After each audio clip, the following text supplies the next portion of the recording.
Hi friends, hack വിത്ത് ethics എന്ന് പറയുന്ന ചാനലിലേക്ക് എല്ലാവർക്കും സ്വാഗതം. ഇന്നത്തെ നമ്മൾ വീഡിയോ നോക്കാൻ പോകുന്നത് ബണ്ടിറ്റിൻ്റെ 10ാമത്തെ ലെവൽ എങ്ങനെയാണ് കംപ്ലീറ്റ് ചെയ്യുന്നതെന്നാണ് ഇന്നത്തെ വീഡിയോ നമ്മൾ നോക്കാൻ പോകുന്നത്. നമ്മൾ ആരംഭിച്ച് എല്ലാ വട്ടം ചെയ്യുന്നതിൻ്റെ കൂട്ട് തന്നെ ബണ്ടിറ്റിൻ്റെ 10ാമത്തെ ലെവലിൽ ചലഞ്ച് എന്താണെന്ന് നമ്മൾ നോക്കുന്നു.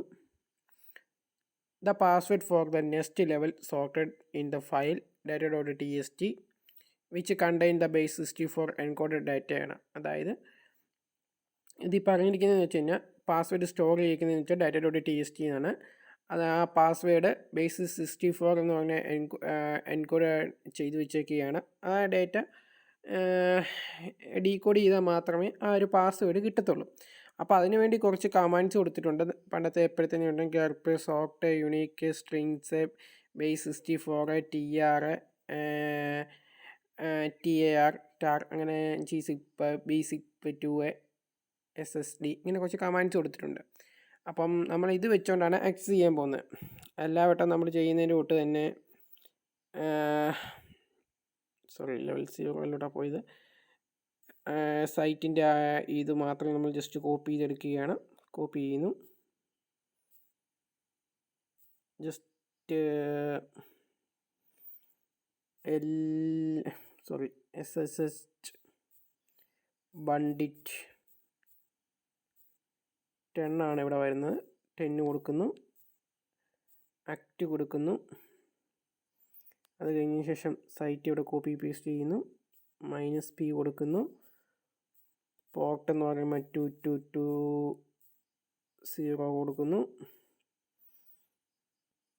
അപ്പം നേരത്തെ എൻ്റർ ചെയ്തേക്കുന്ന പാസ്വേഡ്സ്, അതായത് പാസ്വേഡ് ചോദിച്ചു, അപ്പോൾ അവിടെ നേരത്തെ എൻ്റർ ചെയ്ത പാസ്വേഡ് കൊടുക്കണം. അപ്പം ജസ്റ്റ് ഒന്ന് LS അടിച്ചതിന് ശേഷം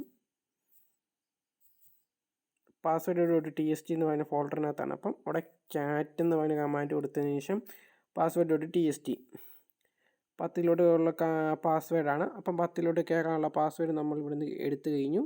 അതിവിടെ പേസ്റ്റ് ചെയ്യുന്നു, എൻ്റർ അടിക്കുന്നു. അതിനുശേഷം LS അടിക്കുന്നു.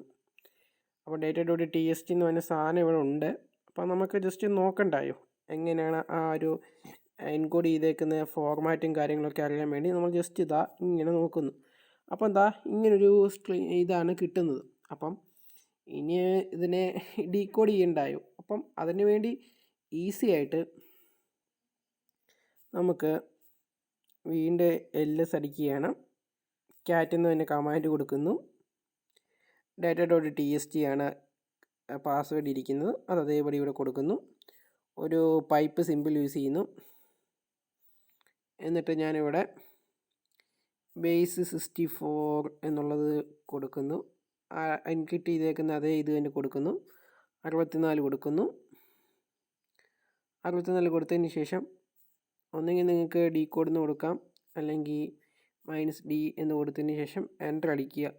അപ്പം ദ പാസ്വേഡ് ഈസ് എന്ന് പറഞ്ഞാൽ അടുത്ത നെക്സ്റ്റ് ലെവലിലേക്ക് പോകാനുള്ള പാസ്വേഡ് ഇവിടെ കൊടുത്ത് കിട്ടിക്കഴിഞ്ഞു. അപ്പോൾ നമ്മൾ ആ ഒരു പാസ്വേഡ് ഇവിടുന്ന് കോപ്പി ചെയ്യുകയാണ്.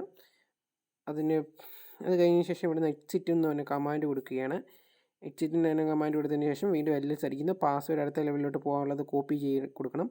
അപ്പോൾ ഇവിടെ ഞാനോ എന്ന് പറഞ്ഞ ഇത് കൊടുക്കുന്നു. അതിന് pass.txt എന്നുള്ളത് കൊടുക്കുന്നു.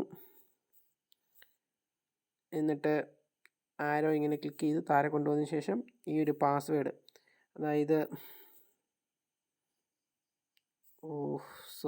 ഒരു C അറിയാതെ വന്നെന്ന് തോന്നും, അറിയില്ല.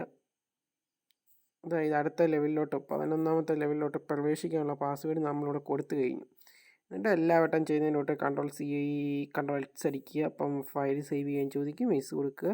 data.txt വളരെ എളുപ്പമാണ്. അതായത് ബേസ് 64 എന്ന് വെച്ചാൽ ഡീകോഡ് ചെയ്യുകയെന്ന് വെച്ചാൽ ഈ ഒരു പാസ്വേഡിനെ ആ ഒരു ഫോർമാറ്റ്, ഈ ഒരു ഫോർമാറ്റിൽ കിടക്കുന്ന ഒരു പാസ്വേഡിനെ ഡീകോഡ് ചെയ്തേക്കുന്ന ഇതാണ് ഈ ഒരു പാസ്വേഡ്. അപ്പോൾ ഇതാണ് എൻ്റെ പാസ്വേഡ്. ഇത്രയേ ഉള്ളൂ ഇന്നത്തെ വീഡിയോയിൽ. വീഡിയോ ഇഷ്ടപ്പെട്ടാൽ ലൈക്ക് ചെയ്യുക, സബ്സ്ക്രൈബ് ചെയ്യുക. ടെലിഗ്രാമിൽ വന്ന് ഡൗട്ട്സ് ചോദിക്കാവുന്നതാണ് നിങ്ങൾക്ക്. ഷെയർ ചെയ്യാം. Bye, see U.